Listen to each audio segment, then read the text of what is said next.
দ্বাদশ শ্রেণীর সুপ্রিয় শিক্ষার্থীবৃন্দ, আমি মোহাম্মদ আশরাফ হোসেন, সহকারী অধ্যাপক অর্থনীতি, ঘাটাইল ক্যান্টনমেন্ট পাবলিক স্কুল ও কলেজ। অর্থনীতি বিষয়ের খাজনা অধ্যায়ের ক্লাসের মাধ্যমে তোমাদেরকে শুভেচ্ছা এবং স্বাগত জানাচ্ছি। আশা করছি তোমরা এই মহামারী করোনার মধ্যে সামাজিক দূরত্ব বজায় রেখে সুস্থ আছো, ভালো আছো, নিরাপদে আছো। গত ক্লাসটা তোমরা আন্তরিকভাবে গ্রহণ করেছিলে। আশা করছি আজকের ক্লাসটা তোমরা আন্তরিকভাবে গ্রহণ করবে। গত ক্লাসে আমরা যে আলোচনা করেছিলাম অবশ্যই তোমরা বাসায় হোমওয়ার্ক করেছ এবং পুরোপুরি প্রস্তুতি নিয়েছ। আজকে আমাদের আলোচ্য বিষয় হচ্ছে রিকার্ডোর খাজনা তত্ত্ব। এই রিকার্ডোর খাজনা তত্ত্বের ক্লাস শেষে তোমরা খাজনা সম্পর্কে সংজ্ঞা বলতে পারবে, খাজনা তত্ত্বটি প্রয়োগের জন্য কিছু অনুমিত শর্তের প্রয়োজন, অনুমিত শর্ত ব্যাখ্যা করতে পারবে। গাণিতিক মাধ্যমে বা ছকের আকারে তোমরা তত্ত্বটি ব্যাখ্যা করতে পারবে। পাশাপাশি চিত্রের মাধ্যমে খাজনাটি আমরা সুন্দরভাবে বিশ্লেষণ করতে পারবো। পরবর্তী সময়ে তোমরা ছক, চিত্র মাধ্যমে তত্ত্বটির প্রয়োগযোগ্যতা মূল্যায়ন করতে পারবে। তাহলে আসো আজকে আমরা খাজনা সম্পর্কে আলোচনা যাচ্ছি।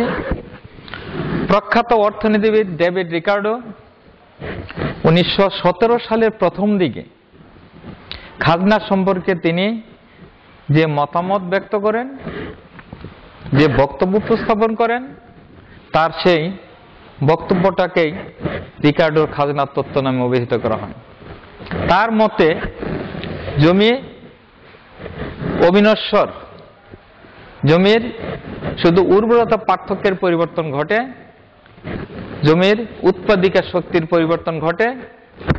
এই পার্থক্যের কারণেই খাজনার উদ্ভব ঘটে।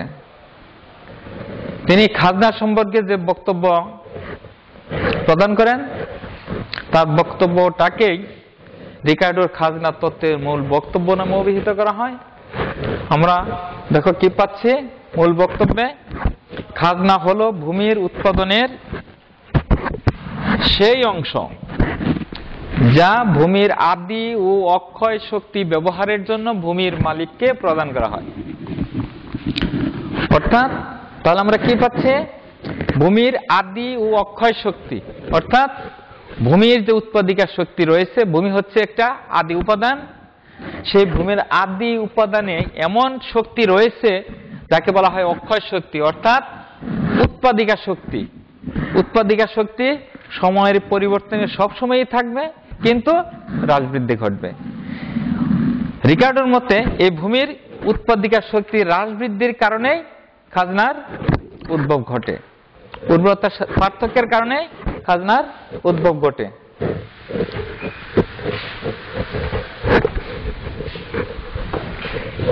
এই রিকার্ডোর খাজনা তত্ত্বটি ব্যাখ্যা করতে গিয়ে আমরা ধাপে ধাপে অগ্রসর হব। এরপর আমরা অগ্রসর হব অনুমিত শর্ত।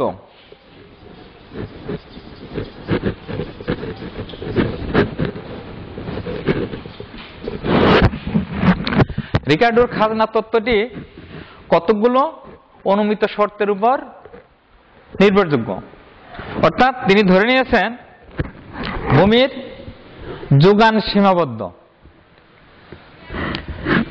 ভূমির যোগান ব্যক্তিগতভাবে হ্রাস বৃদ্ধি করা সম্ভব হলেও যেহেতু রিকার্ডোর খাজনা তত্ত্বটি সামষ্টিক অর্থনীতির প্রেক্ষাপটে সামগ্রিকভাবে জাতীয় প্রেক্ষাপটে, সেই কারণে জাতীয়ভাবে কোন দেশ ইচ্ছা করলে তার আয়তন বৃদ্ধি করতে পারে না, তার দেশের ভূমিও বৃদ্ধি করতে পারে। এই কারণে রিকার্ডো ধরে নিয়েছেন যে ভূমির যোগান সীমাবদ্ধ। তারপর আমরা ভূমির যোগান দাম নেই। রিকার্ডো ধরে নিয়েছেন ভূমিতে ক্রমহ্রাসমান প্রান্তিক উৎপাদন বিধি কার্যকর, অর্থাৎ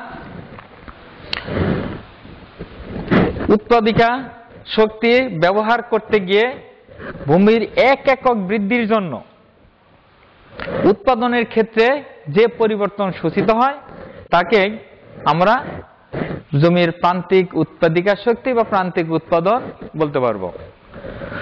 রিকার্ডোর মতে এই ভূমিতে ক্রমহ্রাসমান প্রান্তিক উৎপাদন বিধি কার্যকর, অর্থাৎ ক্রমান্বয়ে যদি ভূমির চাষাবাদের ক্ষেত্রে যোগান বৃদ্ধি করা হয় তাহলে ওই উৎপাদন ফার্ম বা কৃষকের মাধ্যমে প্রাপ্ত প্রান্তিক উৎপাদন ক্রমান্বয়ে হ্রাস পেতে থাকবে। এটা ভূমির ক্ষেত্রে বাস্তবসম্মত। ভূমির উর্বরতা পার্থক্যের কারণে খাদ্যের উদ্ভব ঘটে, এটা আমি বলেছি। অর্থনীতিতে পূর্ণ প্রতিযোগিতা বিরাজমান, অর্থাৎ চাষ করতে গিয়ে অথবা উৎপাদন করতে গিয়ে পূর্ণ প্রতিযোগিতা বিদ্যমান থাকবে, যার ফলে উপকরণগুলোর চাহিদা অনুযায়ী যোগান পাওয়া কিছুটা সীমাবদ্ধতায় পরিলক্ষিত হবে। খাজনা দামের অংশ নহে বা অন্তর্ভুক্ত নহে। তারপর আমরা আসব ক্রমপর্যায়ে চাষাবাদ পদ্ধতি। রিকার্ডো বলেছেন যে কোন দেশে বিদ্যমান ভূমিকে প্রধানত 3টে ভাগে ভাগ করা হবে: প্রথম শ্রেণীর ভূমি, দ্বিতীয় শ্রেণীর ভূমি, তৃতীয় শ্রেণীর ভূমি। এই 3 শ্রেণীর ভূমি ক্রমান্বয়ে চাষাবাদ করা হয়, অর্থাৎ কোন কৃষকের অধীনে যদি 3 শ্রেণীর ভূমি বিদ্যমান থাকে তাহলে ওই কৃষক প্রথমে চাষাবাদের জন্য প্রথম শ্রেণীর ভূমি নির্বাচন করবে। প্রথম শ্রেণীর ভূমি চাষাবাদ প্রক্রিয়া শেষ হওয়ার পর তখন সে দ্বিতীয় শ্রেণীর ভূমি চাষাবাদের আওতায় নিয়ে আসবে। দ্বিতীয় শ্রেণীর ভূমি চাষ করা শেষ হওয়ার সাথে সাথে সে তৃতীয় শ্রেণীর ভূমি বাছাই করবে। এইভাবে রিকার্ডোর মতে ক্রমপর্যায়ে চাষাবাদ পদ্ধতি চলতে থাকবে। এরপর আসো প্রত্যেক শ্রেণীর ভূমির উৎপাদন ব্যয় সমান, অর্থাৎ যেহেতু পূর্ণ প্রতিযোগিতার মাধ্যমে ওই অঞ্চল ওই দেশ প্রতিযোগিতায় উৎপাদন কার্য পরিচালনা করবে, সেক্ষেত্রে বাজারে বিদ্যমান উপকরণগুলোর যে যোগান দাম রয়েছে ওই দামেই যে কোনো কৃষক ক্রয় করতে সক্ষম হবে। তাহলে প্রথম শ্রেণীর ভূমি, দ্বিতীয় শ্রেণীর ভূমি, তৃতীয় শ্রেণীর ভূমি যে ভূমিতে সে উৎপাদন পরিচালনা করুক না কেন তার একই দামে ক্রয়যোগ্য উপকরণ ব্যবহার করতে সক্ষম হবে। এখানে প্রত্যেক ভূমিতে উৎপাদন ব্যয় সমান ধরে নিয়েছেন রিকার্ডো। এখন আমরা যদি এই রিকার্ডোর তত্ত্বটি আমরা ছকের মাধ্যমে বা গাণিতিক আকারে আসি,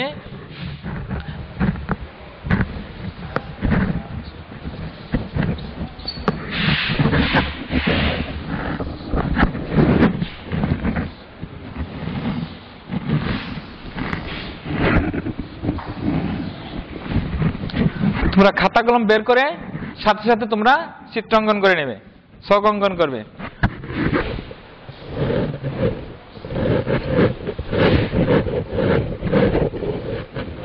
দেখো আমরা প্রথম কি লিখব?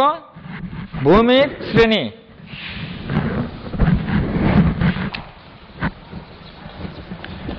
ভূমির শ্রেণী, তারপর একর প্রতি উৎপাদন প্রতি মন দাম। আচ্ছা, উৎপাদন, তারপর আসো দাম, এরপর আমরা আসবো মোট ব্যয়।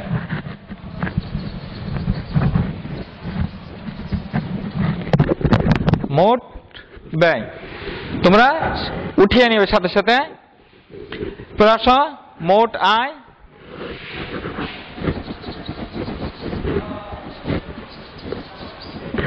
এরপর আসো উদ্বৃত্ত।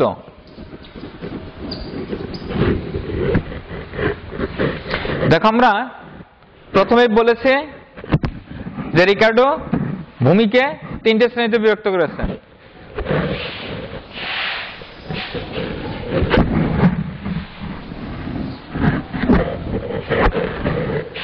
প্রথম শ্রেণীর ভূমি, দ্বিতীয় শ্রেণীর ভূমি, তৃতীয় শ্রেণীর ভূমি।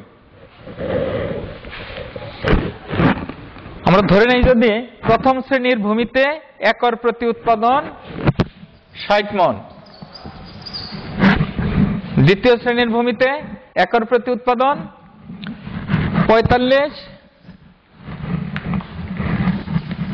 মন, তৃতীয় শ্রেণীর ভূমিতে 30 মন। তাহলে দেখো তো বের করো, প্রথম শ্রেণীর ভূমিতে উৎপাদন হচ্ছে 60 মন। প্রতি মন ধানের দাম যদি আমরা 500 টাকা ধরে নেই, তাহলে মোট আয় কত হবে? তাহলে দেখো,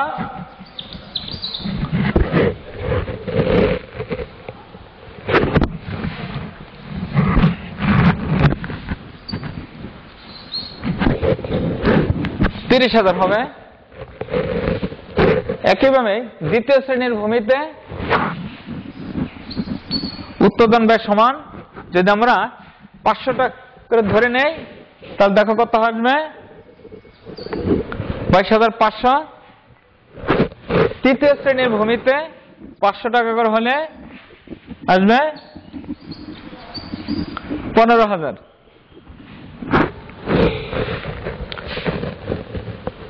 মোট ব্যয় কত হবে?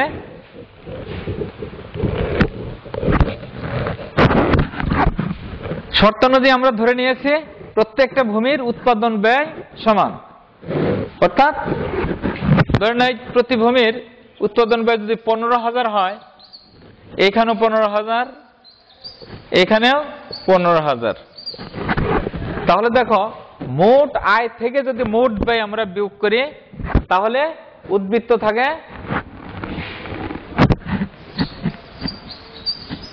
15,000। এইখানে দেখো, মোট আয় থেকে মোট ব্যয় বাদ দেওয়ার পর থাকবে 7,500। এখানে দেখো, মোট আয় মোট ব্যয় উভয় সমান।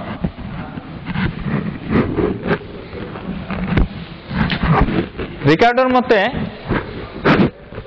কোন কৃষক চাষাবাদ করতে গিয়ে প্রথমে দেখো, প্রথম শ্রেণীর ভূমি প্রথমে বাছাই করার যৌক্তিকতা হলো একই ব্যয়ে সে প্রথম শ্রেণীর ভূমি চাষাবাদের মাধ্যমে উদ্বৃত্ত বা খাজনা পাচ্ছে 15,000, দ্বিতীয় শ্রেণীর ভূমির মাধ্যমে পাচ্ছে 7,500, তৃতীয় শ্রেণীর ভূমিতে কোনো উদ্বৃত্ত নেই।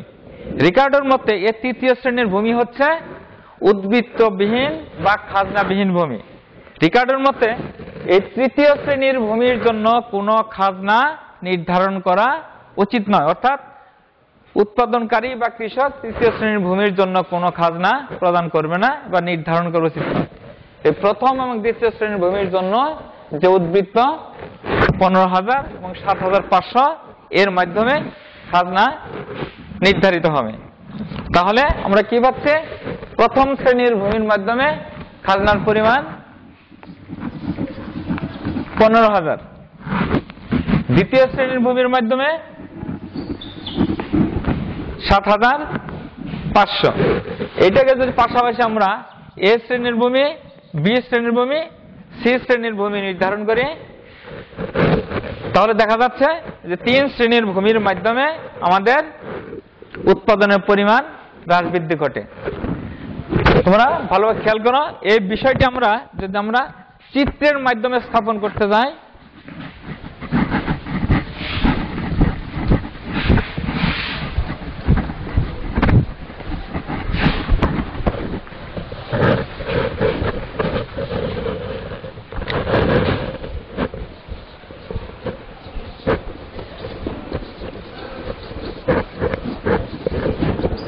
চিত্রের সাহায্যে যদি ব্যাখ্যা করতে যাই, তাহলে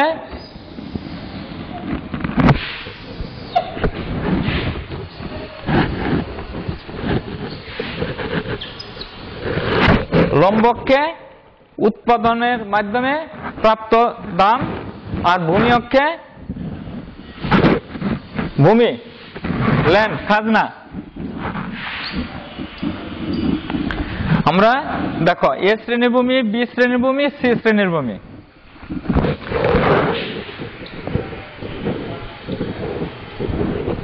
যেহেতু ভূমিকে আমরা 3টি ভাগে ভাগ করেছি, নিম্ন কমপক্ষে 3টি ঘর এবং উপরের দিকে আমরা দাম নির্দেশ করব।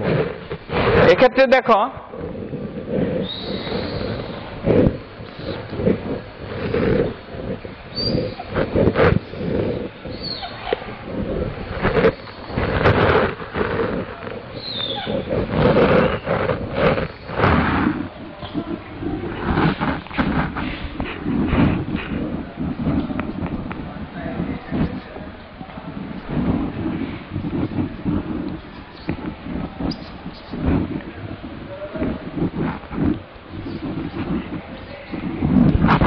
দেখো আমরা প্রথম শ্রেণীর ভূমির মাধ্যমে মোট উৎপাদনের পরিমাণ হচ্ছে ও এ ই P1 ও এ ই P1 প্রথম শ্রেণীর ভূমির মাধ্যমে মোট উৎপাদন। আর এক্ষেত্রে যে তোমরা শর্তে ধরে নিয়েছিলাম প্রত্যেকটি ভূমির উৎপাদন ব্যয় সমান, অর্থাৎ প্রথম শ্রেণীর ভূমির উৎপাদন ও A N P3 A B L N B C K L উভয়ে সমান, অর্থাৎ প্রত্যেকটা ভূমিতে উৎপাদন ব্যয় সমান।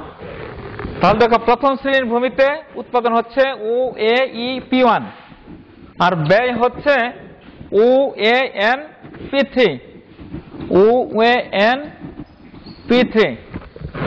দেখো বিয়োগ করলে কি আছে P3 N E P1 P3 N E P1। এই হচ্ছে প্রথম শ্রেণীর ভূমির মাধ্যমে উদ্বৃত্ত বা খাজনা। একইভাবে দ্বিতীয় শ্রেণীর ভূমির মাধ্যমে উদ্বৃত্ত বা খাজনা হবে NLFG NLFG। তৃতীয় শ্রেণীর মোট উৎপাদন মোট আয় উভয় সমান, অর্থাৎ কোনো উদ্বৃত্ত বা খাজনা নেই। এইভাবে আমরা দেখো রিকার্ডো খাজনা তত্ত্বটি প্রথমে মূল বক্তব্যের মাধ্যমে, তারপর অনুমিত শর্ত, তারপরে আমরা ছক এবং চিত্রের মাধ্যমে ব্যাখ্যা করতে সক্ষম হয়েছে। এখন এই ক্লাসের মাধ্যমে তোমরা কি জানতে পারছো? তাহলে দেখি তোমরা খাজনার মূল বক্তব্যটি কে কে বলতে পারবে? উত্তরটা খাতায় লিখবে, এমনকি চিত্রের ব্যাখ্যা বাসায় প্র্যাকটিস করবে। আগামী ক্লাসে তোমাদের এই রিকার্ডোর খাজনা তত্ত্বের সীমাবদ্ধতা, প্রয়োগযোগ্যতা নিয়ে আলোচনা করব। তোমরা সবাই ভালো থাকো, সুস্থ থাকো, নিরাপদে থাকো, এই প্রত্যাশা রেখে সবাইকে ধন্যবাদ জানিয়ে এখানে শেষ করছি। আসসালামু আলাইকুম।